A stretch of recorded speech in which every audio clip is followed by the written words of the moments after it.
ارتويت أنا الظامي هداني إلهي بعيد العمى لدين عظيم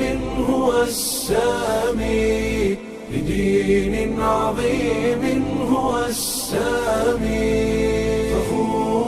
فخور بإسلامي فمنه ارتويت أنا الظامي هداني إلهي بعيد العمى لدين عظيم هو السامي لدين عظيم هو السامي وجدت هناء وذقت الرضا وزالت عن القلب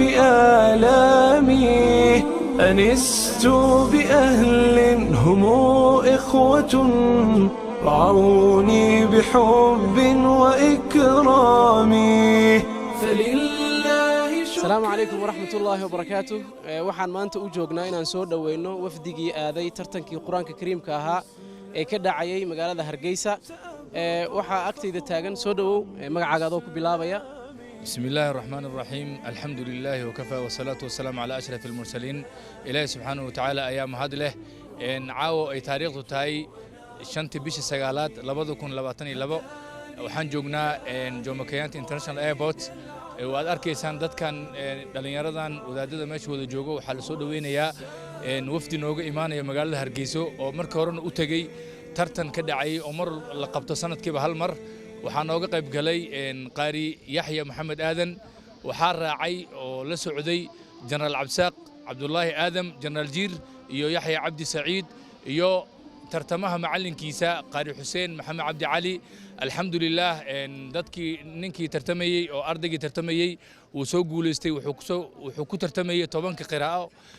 uu soo guuleystay caawan 10 qiraa'o quraanka dhan miya 10 qiraa'at oo quraanka dhan ah caawana halkan waxaan u taagannahay inaan soo dhaweyno waad u jeedaan dadka garabkayga midigta iyo bidixdaba taagan qof walba caaw waxa meeshan loo taagan yahay soo dhaweynta waa arrin farxad leh oo u soo hooyatay ummadda Soomaaliyeed dhammaan gaar ahaan Kenya Nairobi caasimadda dadka ku nool walaalayaal ku soo dhawaada nala soo dhaweeyo waad maasantii salaamu calaykum waraxmatullahi wabarakaatuh aan ku weydiiyay hal mar muxuu ku soo guuleystay kaalintuu ka galay kaalintuu ku soo guuleystay 10 qiraa'at ama 10 qiraa'o wuxuu ku soo galay lambarka koobaad Yaxya Maxamed Aadan waana nin hadda arday barto dhakhtarnimo barto sanadka shanaad ku jiro oo dareemi kartaan muhiimadda uu leeyahay qof quraankii 10 qiraa'o bartay haddana dhakhtarnimo baranayo waa guul u soo hooyatay ummadda Soomaaliyeed waaga hore ma jirin dad dhakhaatiir bas ama bartaal arki jiray ama injineer barto ama culumta kala barto laakiin hadda waxa imaaday in aad arkaysid dhalinyarada wadaadadeed oo labada dhinacba diini iyo maadiba isla baranayaan waa farxad weyn oo aan ummadda Soomaaliyeed ee la reeqayso ayna tahay muhiimadda in lagu dadaalo dadka in ay labada dhinacba damjiyaan ay bartaan waad maasantiin aad baa u mahadsan tahay daawadayaal sidaad arkaysaan meesha waxa isugu yimid dhalinyaro aad u badan oo reer xaafadda Islii ah si ay u soo dhaweeyaan wafdiga nooga imaanaya magaalada Hargeysa soo nohoyay guusha wili waxaan ku guda jirnaa inaan waraysano martida u timid soo dhaweynta ardaygii guuleystay kaalinta koowaadna ka soo galay tartankii ka dhacay quraanka kariimka ahaa magaalada Hargeysa hadda waxa ila taagan Sayid Soomaal Sayid soo dhaw alxamdulillahi wa kafaa bihi wa salaamun ala cibaadihi alladhina istafaa amma ba'du awalan ahmadullah wa nashkuruh ala ma manna alayna min ni'mati al-islam waxaa farxad noo ah inaan maanta isugu nimaadno annagoo ka mid ah culimadii iyo ducaadii iyo dadkii labeentii bulshaweyntii Soomaaliyeed ee ku noolayd caasimadda dalka Kenya inaan maanta halkan aan u joogno Jomo Kenyatta International Airport soo dhaweynta iyo sharfidda kitaabka Allah jalla wa ala iyo xamalatul Qur'aan oo ka qayb galay tartankii caalamiga ahaa ee ka dhacay magaalada Hargeysa taasoo annaga runtii haddaan nahay community-ga ama shacabka Soomaaliyeed ee muslimka ee ku nool Kenya sharaf gooni ah noo ah inan ka mid ah carruurtannadii oo weliba ka soo baxay mu'asasada tacliimiga ee la yidhaahdo ansaaru sunna group of schools oo uu aasaasay culimo uu hogaaminayo sheekh cabdirasaaq oo ku magacdhee jenaraal jiir inuu qaaday koobkii lagu qabtay magaalada hargeysa ee ilaahay kitaabkiisa lagu tartamahayay annaga si gooni ah ayay haddaan nahay muslimiinta kenya guud ahaan gaar ahaan mujtamaca soomaaliga farxad bay noo tahay inan ka mida inamadannadii inuu maanta qaaday taasina waxay noo tahay farxad ilaahay baana uga mahad celinaynaa guushaasna mahadda ilaahay kadib waxaa iska leh murabbiintii iyo macallimiintii baahda waxbarashada ansaaru sunna oo lagu yaqaanay inay soo saarto dad islaamka iyo bulshada bariga afrika ku noolba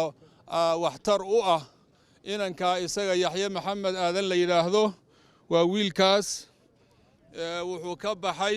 dugsiga hoose dhexe iyo sareba wuxuu ku dhammeeyey mu'asasatu ansaaru sunna isla markaana markii uu darajo fiican keenay mu'asasadu waxay ansaaru sunna ku kaalmaysay in ay muslimiinta kenya oo dhakhtar u baahan inay kulliyadda caafimaadka ay ka bixiso isagoo 4 sano u dhammaaday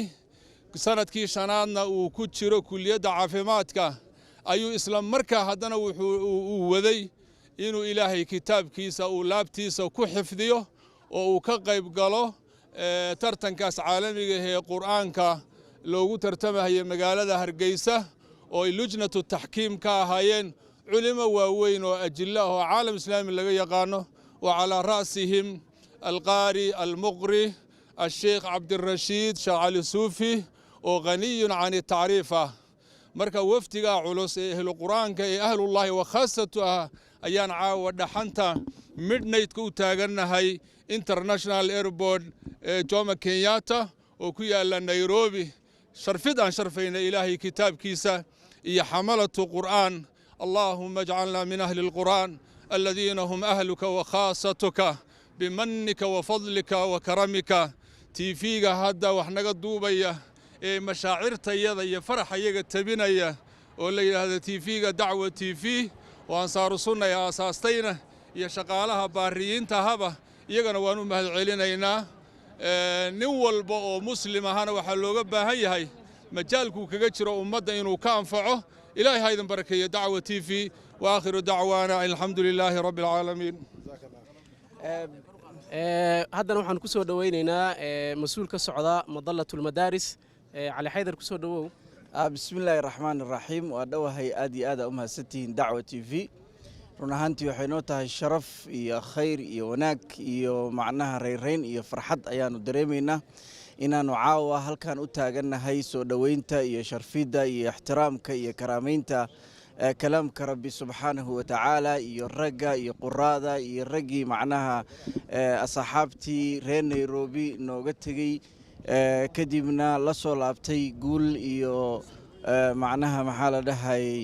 rayrayn iyo farxad noogu soo laabtay aad iyo aad ayaanu ugu farxanahay haddaanu nahay madallatul madaaris alqur'aaniya waanu ku faraxsannahay inaanu meeshan u taagannahay saacaddan iyo wakhtigan soo dhoweyntooda iyo macnaha maxaa la dhahayay sharfidooda iyo ixtiraamkooda aad iyo aad ayaanu ugu farxadnahay macnaha inaanu soo dhoweyno halkaana aan u taaganaano maasha allah tabaaraka araxmaan araxiim waana ku mahadsantiin sheekh cali xaydar waxaan aragnaa boorkan naga dambeeya inay ku qoran tahay madallatul madaaris alqur'aaniya oo hoos timaada ansaaru sunna group of schools ardaygan ma wuxuu ka socday madallada mise wuxuu u tartamayay Nairobi kaliya ardaygan si guud iyo si hooseba wuxuu u tartamayay magaalada wuxuu ka socday wadanka Kenya oo dhan madallatul madaaris alqur'aaniya fi Kenya waxay u taagan tahay u adeegida iyo macnaha macallimiinta iyo madaarista quraanka iyo quraanka kariimka ee magaalada Nairobi iyo wadanka Kenya si guud marka waa wiilkeeni waa wiil naga mid ah waa ardaydeeni ka soo baxday magaalada Nairobi iyo sidoo kale macallimiintiisii iyo quraadii macnaha wax soo bartay ayakuna waa la socdaan dhammaantood waa soo dhaweynaynaa waana ku faraxsannahay inaanu soo dhaweyno ama u taagannahay macnaha soo dhaweyntooda. magacayga horta marka hore assalaamu calaykum waraxmatullaahi wabarakaatu. waxaan salaamayaa TV-ga dacwa. marka labaadna saacaddan waxaan u soo jeednaa oo saq dhexa ay tahay inaan soo dhaweyno culammada waaweyn maadaama qur-aanka aan karaameynano sheekhayna weyn uu la socdo sheekh cabdirasaaq cabdulaahi aadan oo aniga saaxiibkay ah. waana jecela sheekha allaha barakeeyo. saacaddan waxaan u soo jeednaa inaan soo dhaweyno. bal shucuurtaada ka waran. aniga shucuurteeda aad iyo aad wax la soo koobi kara ma ah. saacaddan waxaan u soo jeedaa inaan qur-aanka ilaahay aan karaameyno aan weyneyno oo inaan sheekha khayr allaha siiyo inaan saacaddan aan asaga aan salaano. walaalle magacayga waxaa la yidhahdaa Suldaan Axmed Cali Aw Yuusuf. waxaan aad iyo aad ugu faraxsanahay inaanu caawa halka ku soo dhaweyno السيد عبد الرزاق عبد الله آذن oo ku magac dheer jiir ahna macallin aad iyo aad qiimo badan ugu leh mujtamaca dhexdiisa gaar ahaan magaalada Nairobi. waxa kaloo yani muxuu ahaa soo dhaweynta ka qayb qaadanaya quraadii uu macallinku soo barbaariyay oo uu ka mid yahay Alqaari Yaxya walqaari Xuseen Suba حسين إيوه سد حسن وأسنبه المحوها معلمينتا محوها معلمين كيسة مركا ونسود وين ديار وحنا قلنا هنا نسود وين السيد عبد الرزاق وكم قاعد تشير وجنرال تشير ونسود وين يوفتقى للصعدبة. بسم الله الرحمن الرحيم. آدي أدب ما صنتها ولا مقعي ومختار على الشراء وكنا المقالة نيروبي. waxaan maanta soo dhaweynaa macallimiinta oo quraanka bogay ma sha Allah ugu horeeyay qaari Yaxya Cabdi iyo Yaxya Maxamed Cabdi iyo macallin Xuseen aad iyo aad soo dhawaada leenahay kuwii wax laga barto oo wax laga faa'iido Allah idiga dhigo annagoo ku hadlana ganacsatada oo islii aad iyo aad baa soo dhaweynaa macallimiinta. waxaan ugu maqaalo ah ardayga Yaxya Maxamed Aadan inuu ku soo guuleystay tartankii Hargeysa bal shucuurtaada ka waran maanta halkaan aad taagan tahay waqti dambe waaye waxaad u taagan tahay inaad soo dhaweyso bal shucuurtaada wax nooga waran adoo ka mid ah ganacsatada islii. aad iyo aad baan u faraxsanahay walaal macaane macallin Yaxya Cabdi Maxamed Cabdi khayr Allah si aad iyo aad baan u faraxsanahay waayo wuxuu soo dhameeyay quraanka kariimka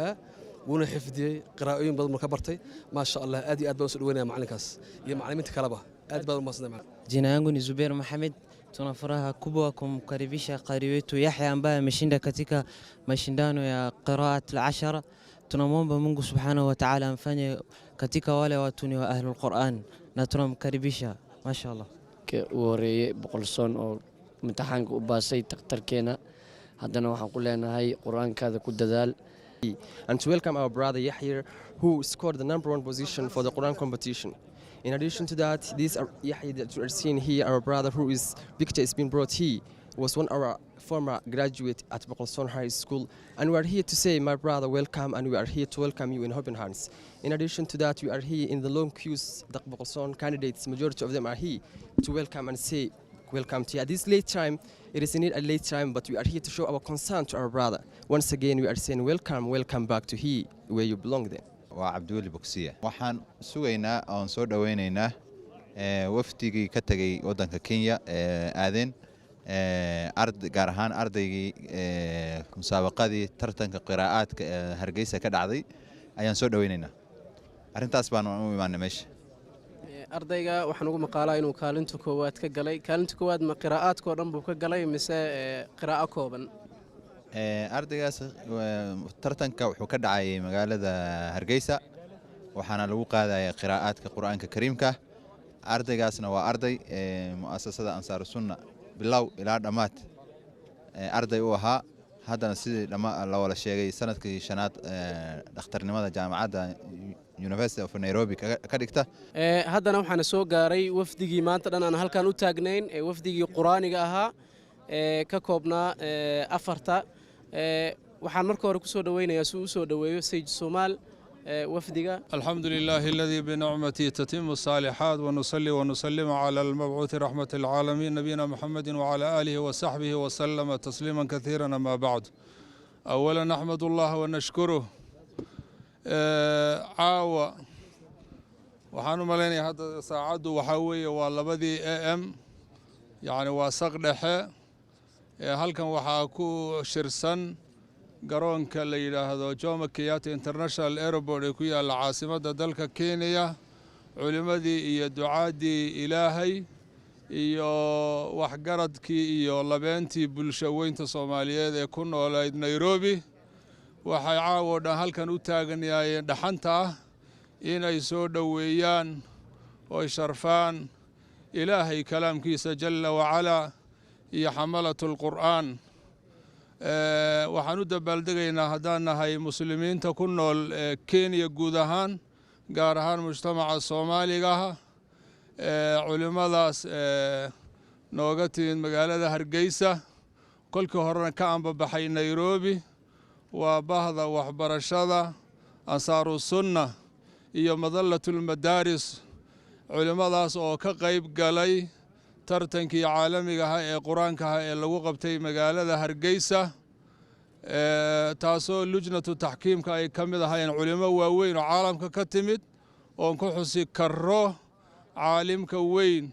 qaariga muqriga ee Soomaaliyeed Sheekh Cabdirashiid Cali Suufi aan ka xusayno Ilaahay fadligiisa jalla wa ala guul bay ka soo hoyeen culimadii iyo quraadii ka tagtay magaalada Nairobi waxaa farxad noo ah wiil kamida wiilashayadii alqaari Yaxya Maxamed Aadan inuu number 1 noqday Allahu akbar walillaahi alxamd Allahu akbar walillaahi alxamd Ilaahay ku barakee ishana ka ilaali runtii waa midhihii ay soo saartay madallatul madaaris oo ka dambayso bahda waxbarashada ansaaru sunna oo culimo Soomaaliyeed oo hogaaminayo ninka daaciga weyn daaciyatu ila Allah Sheekh Cabdirasaaq oo ku magac dheer General Jiir innahu ghaniyun 'an at-ta'rif iyo culimadii masaajidka sigiiska imaamanyadanadii culimadii kamid ahayd alqaari Yaxye iyo dad badan oo yaani barnaamijkaas ka dambeeyay Ilaahay baa mahad iska leh farxad been caawa noo tahay inaan anagu ka Nairobi ahaan inaan tartankii quraanka Hargeysa lagu qabtay aanu qaadnay sidaas baan caawa u dabaaldegaynaa waxaana Ilaahay ka baryaynaa quraanka aan sharfayno iyo dadka xamalatul quraanka caawa u taaganahay qabowga Jomo Kenyatta International wadanka yaga Kenya inuu noogu dajiyo oo taxliil nooga dhigo oo doorashada barita ee lagu dhawaaqay nabadgelyo ay ka dhacdo quraanka Ilaahay fadligiisa aan u taaganahay ayaan rajo ka qabnaa waxaan leenahay bahda waxbarashada ansaaru sunna iyo madallatul madaaris fahani'an lakum ala hada aljuhdi aljamiil intaas baan anagu ku hadlaya community-ga Soomaaliyeed iyo culimada iyo waxgaradka Nairobi anoo codkooda ku hadlaya ayaan soo dhaweynayaa dadka culimada ee xamalatul quraanka ee guusha taariikhda ka soo hoyay tartankii caalamiga ee lagu qabtay magaalada Hargeysa اللهم اجعلنا من أهل القرآن الذين هم أهلك وخاصتك بمنك وفضلك وكرمك هذا وحن كسر وين إياه داعي وين وحن أردنا سكاني شيخ عبد الرزاق وكم عليه جرنال جير تفضل شيخ وأنت مشكور جزاك الله خير سيد الصومال سيد أحمد خليف حريت iyo dhammaan walaalada caawa goobta soo buuxiyay oo ahlul quraanka ah wajiyadiina waa ii muuqdaa waa raggii quraanka iyo dacwada iyo masaajidda iyo madaarista Nairobi labeenteedii baa tihiin ilaahay idin barakeeyo xaqiiqatan karaamada iyo sharafta aad siiseen kitaabka ilaahay subxaanahu wa tacaala maxay ahaydayay kitaabkiina gacanta midig Allah idinka siiyo maalinta uu ilaahay subxaanahu wa tacaala dadka abaalmarinayana min asaabiqiina insha Allah idinka yeelo maxaa yeelay xilligani waa xilli adag waxa uun iman karaa cid ilaahay ay ku weyn tahay marka waxaan idin leeyahay ilaahay subxaanahu wa tacaala idinka iyo waalidkiin iyo ubadkiina iyo ehelka iyo qaraabada ilaahay subxaanahu wa tacaala ahlul qur'aani wa khaasatu ilaahay idinka yeelo xaqiiqatan sida uu sayidkuba sheegay waxaanu ka nimi Hargeysaanu ka nimi oo uu ka dhacayay tartankii weynaa qiraa'atul 10 lagu qabtay lagu qabanayay lagu tartamayey runtii tartan adag buu ahaa annagu Nairobi baanu joognay markuu bilaabanayay waxaan kala soconnay maxay ahayd meediyaha waxaan u daawanaynay maxay ahayd shakhsi baan u daawanaynay xaqiiqatan isla maalintii uu galay ardayga Nairobi ka socday al-akh al-qari Yahya Muhammad Adam Ashkir markuu sida u dhameeyay aniga waxa ila soo hadlay Sheekh Cabdirashiid Sheekh Ali Suufi oo aad garanaysaanoo xaakimkii odayaasha wixii meesha marayay lujnat tahkiim ra'iiskeedii wuxuu igu yiri meeshan meel aad ka maqnaan karta ma ah si degdeg ku soo xaro Hargeysa kaalay aniguna imaamkii iyo qaarigii Yaxyaan maxay ahaydayay hawsha u gudbiyay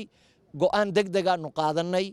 waxba maanan ogeyn xaqiiqatan number 1 iyo ninka galaya laakiin marba hadduu Sheekh Cabdirashiid Nayri meeshan quraanka ka dhacay iyo musaabaqada ka dhacday adduunka meelay ka dhacda malaha maxaa yeelay waxaa lagu tartamay 10kii qiraa'o ee quraanka waxaa ku tartantay 73 arday oo rag iyo dumarba leh wiilal iyo gabdhaba leh xaqiiqatan wixii meesha ka dhacay habeen dhaweyd oo xafladii maxay ahayd gunaanadka oo lagu sheegayay dadkii kala guuleystay odayaashii ka hadlay iyo xukaamtii iyo maxay ahayd culimadii carab iyo cajam waxay ka marqaati kaceen tani inay tahay adduunka musaabaqada ugu adkayd maxay ahayd sida Sheekh Cabdirashiid Sheekh Ali Suufi oo garanaysaan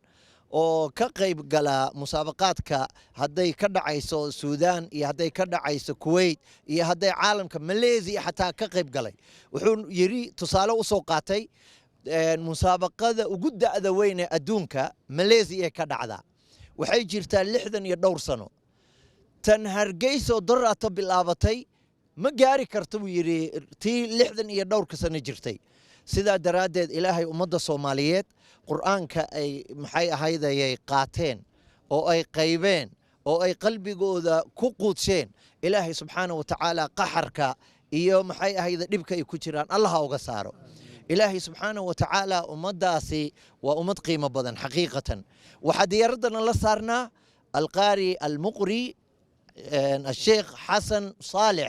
oo quraada caalamka kamid ah xaqiiqatan muddo 20 daqiiqo ah wuxuu amaanayay mujtamaca Soomaaliyeed haday joogan Mareykanka iyo haday meel kasta joogan Mareykanku ka yimi oo uu maxay ahayd kaga soo qayb galay musaabaqada wuxuu ahaa lujnatu tahkiimka ayuu kamid ah waana ninka aad garanaysaan Nairobi nala joogay musaabaqaadkii hore wuxuu 20 daqiiqo ku dhawaad ayuu shacabka mujtamaca Soomaaliyeed wanaagooda wiilal iyo gabdhaba wuxuu yiri quraan ayaga noogu horeeyay wuxuu yiri xijaab ayaga noogu horeeyay dacwadii bay kiciyeen masaajidii bay camireen marka carab iyo cajam oo ay ka marag kacday haddaan u soo laabto ardaygeena maxay ahaydayay fakhriga iyo sharafta iyo amaanta iyo karaamada noo soo jiiday waa ninka aad taqaanaan waa Yahya Muhammad Adam Allah barakeeyo runtii ninkani waxaa naloo keenay xaqiiqatan dugsiga madrasada al-Khadija dadkii ka aflaxay weeye asagoo 5 sano jira ayaa naloo keenay hooyadii baa waday hooyooyinka qiimaha iyo qadarka ay ummadda ku leeyihiin baan rabaa inaan wax yar ka sheego hooyadii kaliya waday aabihii anigu weligay ma arag laakiin ninkan maanta meesha gaaray asagoo 5 jira ilaa yawmina hada oo uu de martabada gaaray hooya daba joogtay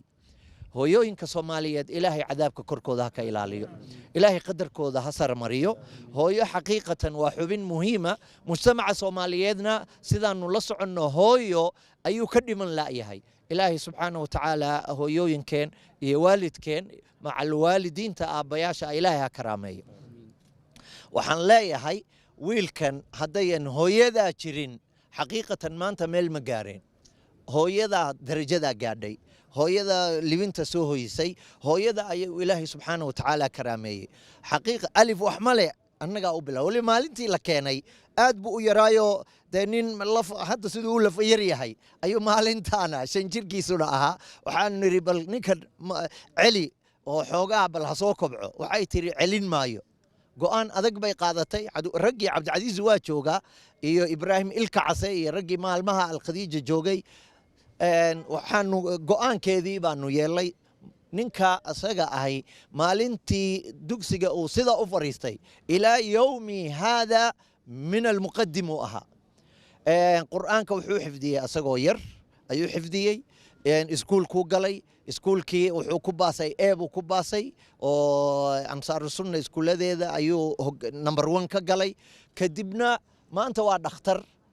waana kaa qaarigii 10 qiraa'aad ku soo gudbay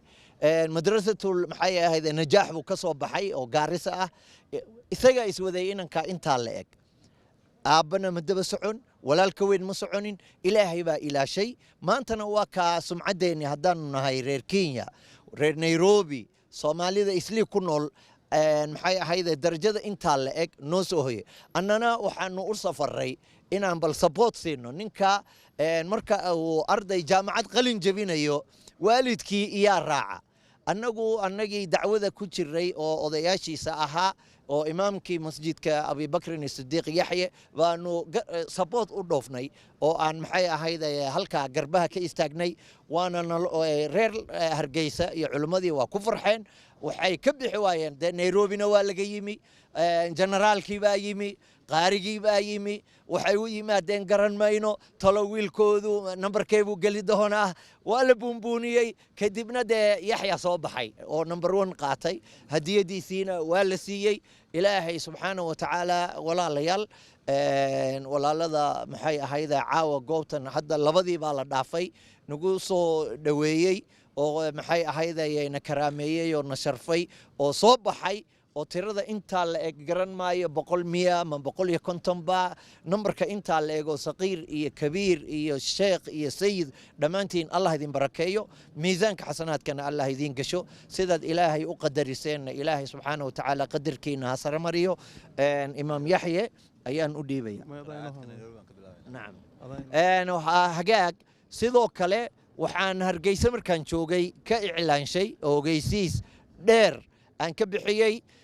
hargeysa oo aad garanaysaan oo dee Soomaaliya ah oo runtii maxay ahayd dadaalka inta la qabatay oo musaabaqada xoog leh qabatay oo Somaliland waxaan annana haddaanu nahay reer Kenya isla goobtii ka ilaaminay inaan qaban doono musaabaqada maxay ahayd alqiraa'at oo lagu tartamayo oo dawli ah waliba maxalli ah ma aha dawli ah baanu insha Allah qabanaynaa waana astaynay maalinta aanu qabanayno waa bisha December ee soo socota 20keeda Sheekh Cabdirashiid Sheekh Cali Suufi oo raggiina waa u sheegnay insha Allah ogeysiiskana wuu baxay meel kastana waa laga imanayaa Mareykan iyo Liibiya iyo cid kasta oo ka soo qayb gali karta insha Allah todobada qiraa'ood baana lagu tartamaya maxaa yeelay waa tii labaad ee ay ansaaru sunna qabato weeye tii hore koronaha ka horbay ahayd raggii ku tartamay hadda waa ila joogaan caawa halkan Cabdicasiis Inshaar baa kamid ah qaarigeeni imaamkii taraawiixda masaajidka Sigiska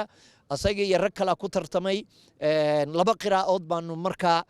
ku tartansiinay tan soo socota 7 qiraa'a ayaanu ku tartansiinaynaa insha Allah wixii ka dambeeyana 10 buuxinaynaa biidin Ilaahi tabaaraka wa tacaala